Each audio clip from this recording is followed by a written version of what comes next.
Come for the PCA talk, stay for the Drew Olber talk with my dad. Let's go. You are Locked On Cubs, your daily Chicago Cubs podcast, part of the Locked On Podcast Network, your team every day.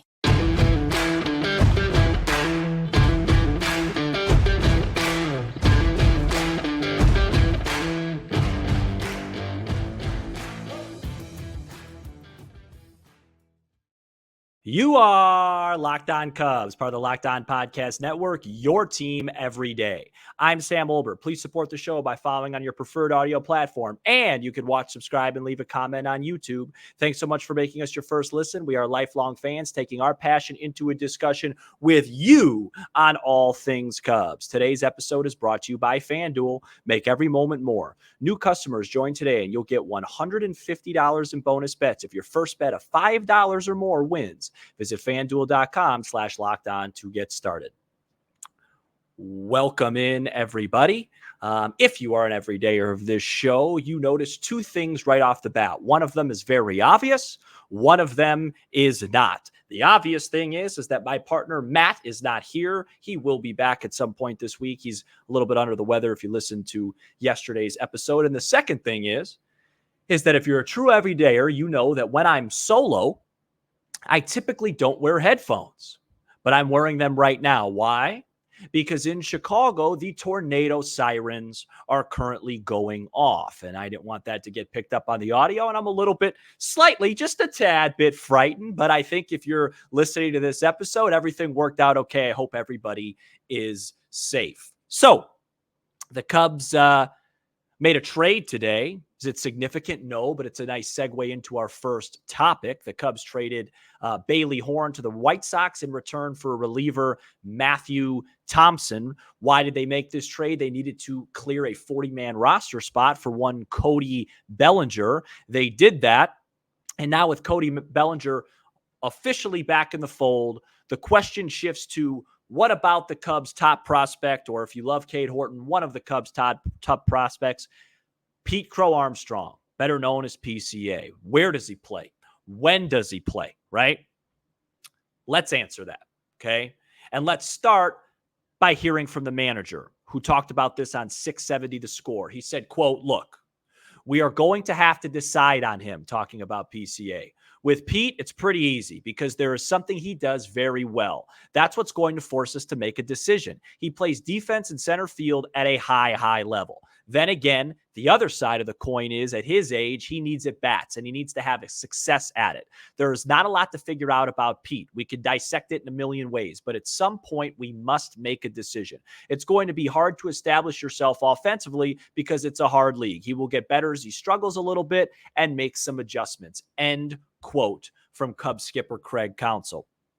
To me, that's coaches speak for he's probably going to start in the minor leagues. Carter Hawkins came out on Friday. He joined the Marquee Network. And even he said something along the lines of PCA is going to help us this year. We don't know if that's going to be April, May, June. You know what I mean? I think the best thing for PCA and the best thing for the Cubs is probably for him to start at the minor league level. So let's talk about PCA, the player, first, okay? It's very unfortunate that he came up at a major point of the season last year. Mid-September, Cubs were struggling a little bit. They needed a jolt. They needed a spark, and they thought, Jed Hoyer and David Ross thought, like we all thought, PCA would be a great spark. Great defense in center, could insert him in late innings if you need to. Awesome speed on the bases and maybe, a couple nice shots, nice base hits. Just get this team going a little bit in the dog days when the marathon really started to kick in. Unfortunately, it didn't work out like that. He had 19 plate appearances. He didn't get a base hit. Last year, did that sting for what the Cubs were trying to accomplish? Of course it did.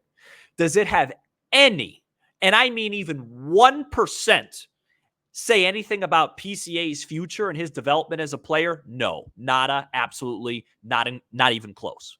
And it's unfortunate that I think some casual fans will have a little bit of a negative stigma when they hear PCA because of that. And that's the danger. That's why we don't see a lot of organizations bring up minor leaguers, because they're afraid of something like that. But this was so minimal, right? It was so marginal. I don't see it being a problem.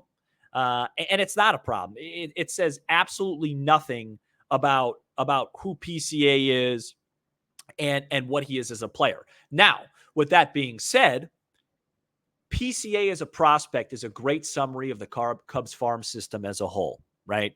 He has an extremely high floor. Even if he never hits over 260 in his entire career, he will be a valuable center fielder in the major leagues because of his glove and his speed. And he plays a prominent position. So, he has a very high floor. The question is how high is his ceiling? And that question, and you've listened to this on the show, that question is something that we can ask about, a lot of these guys. And the answer to how high his ceiling is really going to be solved with his bat.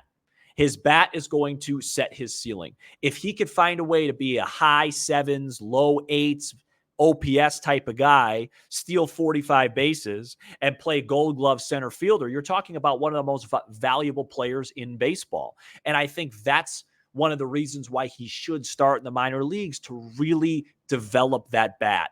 Go through some ups, go through some downs. At every single level, PCA has struggled at the beginning. He struggled in the beginning at single A, double A, triple A. Get some consistency, figure out, some adjustments, work on some things at triple A, and then come on up. Now, the other part of the PCA equation is dependent on another player. And in my opinion, that player, unless, of course, he gets injured, which we do not want that to happen whatsoever, that player is not Cody Bellinger. I think PCA's playing time and future on this roster is a lot more dependent on one Michael Busch. Why? Well, Michael Busch plays first base. If Michael Busch struggles, which I don't want nor think is going to happen, then that opens up a center field slot for PCA sooner rather than later, because Bellinger could shift over to first base. And as good of a defensive player as Cody Bellinger is in center field, PCA is better. So PCA, you get the better glove in center field, maybe some upside with PCA's bat, and then get the bat that should contribute in Cody Bellinger at first base. This is what the Cubs did last year with Mike Tauchman. Tauchman went to play center. The difference was Tauchman isn't the center fielder that Cody Bellinger is, but because the Cubs' first base production between Hosmer and Mervis and Mancini was so pathetic, they needed Bellinger over there, and Tauchman was hitting a little bit, so they placed him in center field. So that's another path to success for PCA. As a Cub fan, right? As a Cub fan, what you should be rooting for is the hardest possible decision ever for Craig Counsell. We want everybody to succeed. We want Michael Busch going into June 1st with an OPS of 850. We want Cody Bellinger having an identical year that he was having last year. And we want PCA absolutely raking in AAA. So then Counsell goes, okay, I got to find a place for PCA. Maybe I have to move Michael Busch to DH, and then I have to move Bellinger to first and PCA to center. That would be another possible combination. This Cubs team is fascinating because, are they the best team in the league? No. But I got to think that they have as many interesting and creative and solid depth options among the roster as anybody in baseball. There's so many. If you were to tell me what's the starting lineup game 162 versus what it is game one, I mean, I could come up with 25 different lineups off the top of my head. And I think that's what makes this team kind of interesting. And, that's why I'm so glad Craig Counsell's in charge, because I think you need a really smart, shrewd, creative manager to get the most out of all these different types of pieces. But as far as PCA goes, I like what I'm seeing so far in spring. There's nothing that suggests that he's not going to be a really good player in this league. His bat speed, we talked about that with Lindsey Crosby, has to pick up. He's got to get on the major league fastball. And he's got to go through growing pains, like Counsell said. And right now, the Cubs, they don't need him to go through growing pains at the major league level, because the one thing about getting Cody Bellinger is that was a win now move.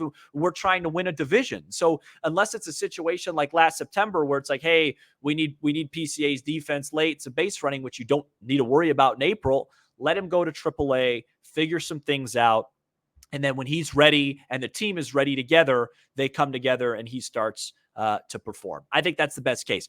I have no inside info on this. He could very well make the opening day roster. We'll see. Michael Busch, hasn't been super healthy yet, but my guess is that he will start in AAA, Busch at first, Bellinger in center, and the Cubs will go from there. But I promise you, as there's a quasi tornado going out outside, I promise you that PCA is going to contribute at the major league level a lot for the Cubs in 2024.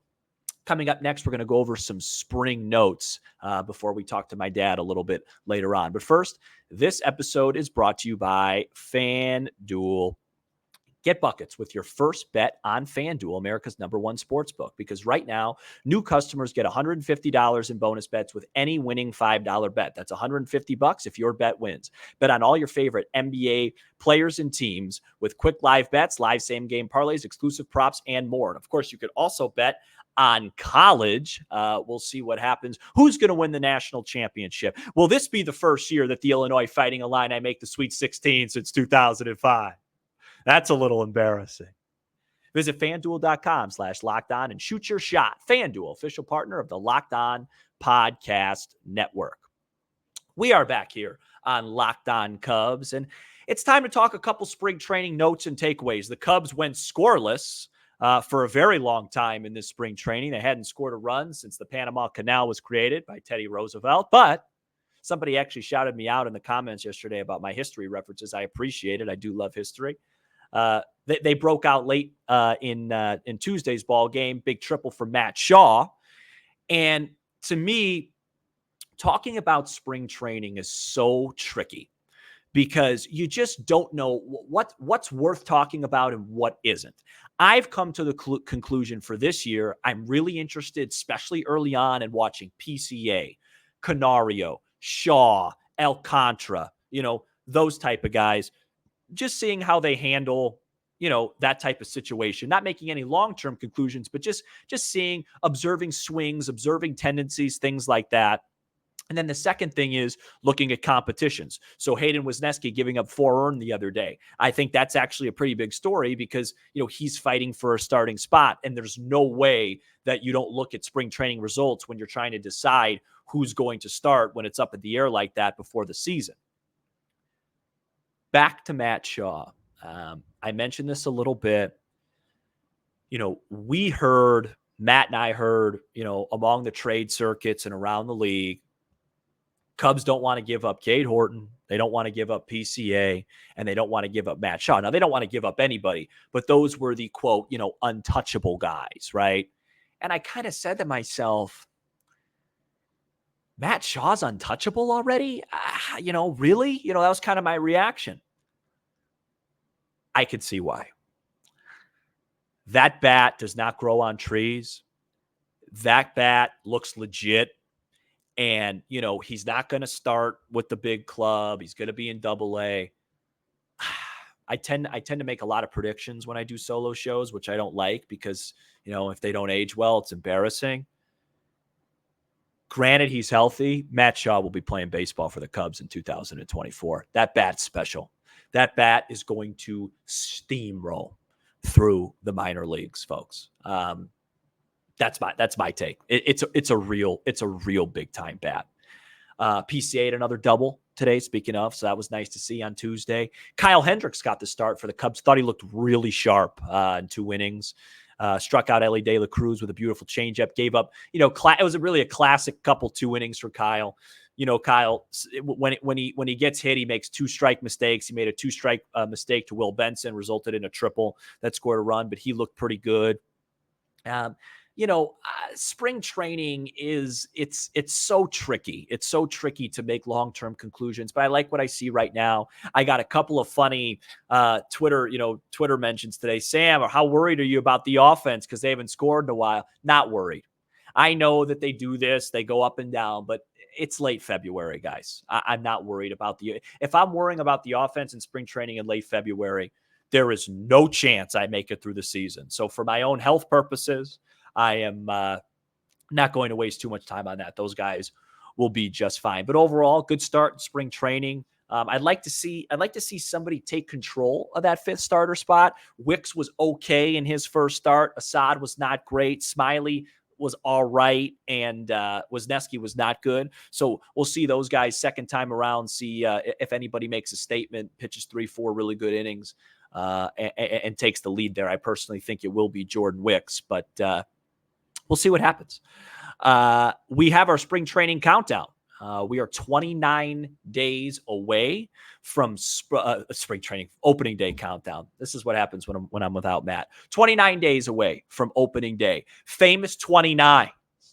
I had to cheat this time because I'm hosting today's show. Jeff Samardzija, Angel Pagan. I'm not gonna lie, I didn't even look at that one. Matt told me about that one, and Fred McGriff, Hall of Famer Fred McGriff. Fred McGriff had a pretty underrated career, in my opinion. Obviously, wasn't with the Cubs too long, but overall was a heck of a player, and he wore 29 for the Cubbies. But 29 days until opening day, and right now, Cubs, Cardinals, kind of co-favorites. 84.5 Cubs over under win total. Give me the over. I don't expect any more major moves, as we've talked about 8,720 times. I'd like to see, like I said, somebody take the fifth spot over, and it's going to be, Craig Counsell's going to have his fingerprints all over this team. This team needs a lot of decisions, has a lot of things, to answer, but I think this is going to be a good club. And the closer we get, I'm starting to get excited. And speaking of excited, coming up next, I'm going to call my dad. Hopefully he answers. We can get some connection here during the storm. We're going to talk about all things Cubs and maybe a couple other fun stuff. But first, this episode is brought to you by GameTime. You shouldn't have to worry when you buy tickets to your next big event. GameTime is the fast and easy way to buy tickets for all the sports, music, comedy, and theater events near you. With killer last-minute deals, all-in prices, views from your seat, and their best price guarantee, GameTime takes the guesswork out of buying tickets. GameTime is the only ticketing app that gives you complete peace of mind with your purchase. See the view from your seat before you buy, so you know exactly what to expect when you arrive. Take the guesswork out of buying tickets with GameTime, and the GameTime guarantee means you'll always get the best price. If you find tickets in the same section and row for less, GameTime will credit you 110% of the difference. Download the GameTime app, create an account, and use code LOCKEDON for $20 off your first purchase. Terms apply. Again, create an account and redeem code LOCKEDON for $20 off. Download GameTime today. Last-minute tickets, lowest price guaranteed. We are back here on Locked On Cubs, and I am going to give my dad a ring. So let's see how this works. We've done this one other time, and I even got a picture for him. That's my dad. So you guys don't have to look at me hold the phone up.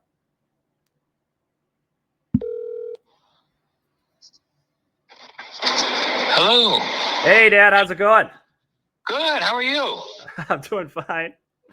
I'm just calling you. We are live. You are live on Locked On Cubs. We got a few minutes here, and I wanted to talk a little Cubs with you. Matt is not here today, like we talked about, so I wanted to have some company. So let's start. I'll be able to help any way I can. Well, my first question to you actually has nothing to do. Happy belated birthday, by the way. Some listeners did comment the last couple of days wishing you a happy birthday. Oh, thank you, our loyal listeners. I appreciate that. I do want to ask you something before we start that has nothing to do with the Cubs. But as I'm recording here, and it's basically a tornado outside, it reminded me that Tom Skilling is retiring in the next 24 to 48 hours. And are you doing anything special for his retirement? Because people don't know how dedicated you've been to him and the weather for about 25 years. Probably just going to be crying for a long time. But in all seriousness, when I go there and realize after 43 years and all these tributes, and it was the one thing, what does Skilling say? Because it would affect my business. Or what does Skilling affect when I coach you in Little League? And it's gone. But, everything comes to an end. Yeah. So let's talk a little bit about the Cubbies. So the last time we talked, you were at our live show. They hadn't signed Cody Bellinger yet. They have now. What are your thoughts now that this team is complete? What are your thoughts and expectations heading into the season? Well, on paper, it's complete. We needed to get those 28 home runs back. I hope we are going to be in contention. He'll be a little stronger down the stretch. I really think the theme of the Cubs is like every other team. They got some questions, but in a good way. You're Michael Bush. How many home runs is Morel going to get? What are we going to get out of Hendricks? What are we going to get out of our star Japanese pitcher? But I think the overriding difference is the first move they made. And that's the fact that in all my years, a good manager's maybe a step ahead. I think we got a manager, and it's proven on his record, that's 1.5 steps ahead of everybody else. And I think that's just going to be the key. He'll see something, and maybe a couple of our prospects or Bush or one to know how to play somebody. He's doing it right now. He's learning his team very expeditiously. And I think he's so far ahead of everybody else that barring injury is truly going to make a big difference. Yeah, I agree with that. And I think that, we've talked about that. I want to know, and I think I know who you're going to say, because you talked about it at the live show. Is there any one players or any X factor if the Cubs are going to be really good and they're going to be a 90+ win team? Who has to be great that may not be on everybody's radar right now for you? Well, we talked about a lot of the key, games that Morel won, but baseball's a game of averages. If he can hit 35 and him or the guy that you brought up, our right fielder, if we can get a whole year out of him. That's going to be Seiya Suzuki, his name. Suzuki, yeah. And our starter, everybody's got to play a little bit above their averages because it's just a solid team. And a solid team with a great manager is a great formula.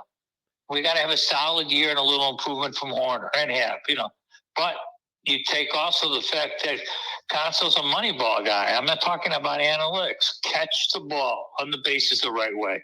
And solid fundamental baseball, there's a lot to be said for that. And he's bringing that to the Cubs. All right. So that was so it was the answer Morel? I'm not sure. I'm going to call it a wash now that we got Bellinger back, which is a separate thing.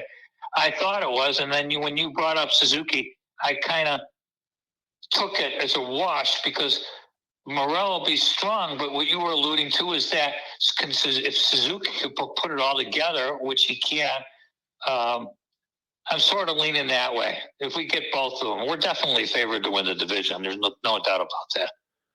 All right. Well, that's good stuff. I want to close. It's funny that you mentioned counsel and a manager. I actually have a picture of you. I found a nice picture to put on the screen for you when we were talking for when you got one of your community awards a while ago, but I'm tired of looking at it, so I'm taking it off.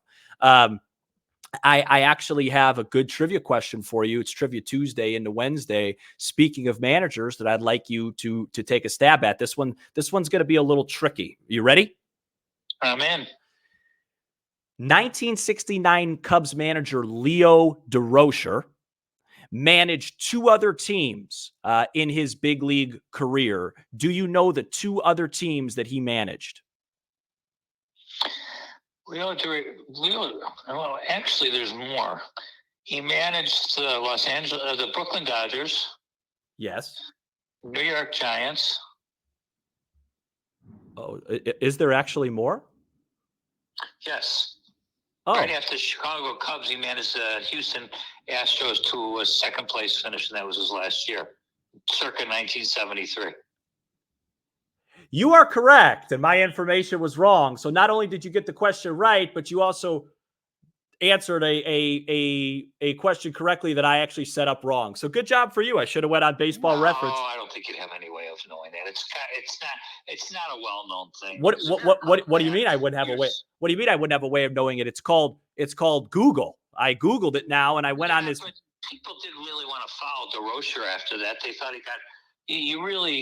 it's tricky. You really had to look at it like it was such a disappointment that he got kicked to the wayside. But he had one more bit of success left for him, and he took him to the second place finish. And the guy was in his 70s. But somewhat of a little known fact after that. But I lived it, so it was easy question for me. Well, very well done by you, and thank you for coming on the program and helping us out. And we'll probably be talking to you as the season progresses, I'm going to close down the show before I lose internet connection here. So I will talk to you later, and appreciate you coming on. Another thing, he was one of the stars of the famous 30 St. Louis Cardinal Gas House game. Okay, great. All right, sounds good. I will talk to you later on. All right, thank you. Thank you. I just hit my head. That's my dad right there. Hopefully that audio came out clean. This is why Matt asked the questions. I answered the questions better than I asked them. I just Googled it and it said that it was the Giants and the Dodgers, and then he said the Astros. And I looked it up on Baseball Reference, and he was actually correct. So that's actually kind of funny, but glad he was able to come on, and we'll have Matt back shortly. And let's keep on rolling, guys. It's baseball season. Today was 70+ degrees. My AC was on. All I was missing was a glove and a ball, and we were ready to rock and roll. Thank you so much for checking out this edition of Locked On Cubs. You give us 20 to 30 minutes, and we'll give you all things Cubs with a laugh or two along the way. Be sure to hit subscribe on YouTube, smash the like button for the algorithm, and leave a 5-star review on Apple, Spotify, and everywhere you get your podcasts. I'm Sam Olber, and this was Locked On Cubs. Take care, everybody.